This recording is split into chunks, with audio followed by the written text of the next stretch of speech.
In this video, I'd like to share with you a pretty awesome scenic drive, especially if you're on a motorcycle. It's located in western Washington along Highway 101 next to Lake Crescent. Let's take a look at this stretch of road right along here. We're starting out at the Lake Crescent Olympic National Park pullover area.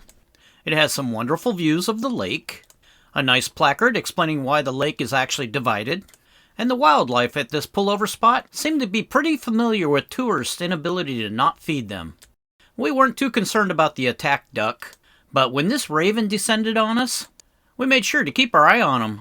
Take a look at those back claws. I'll bet he could do some damage with those. And since they're as smart as crows, you do not want to piss one off.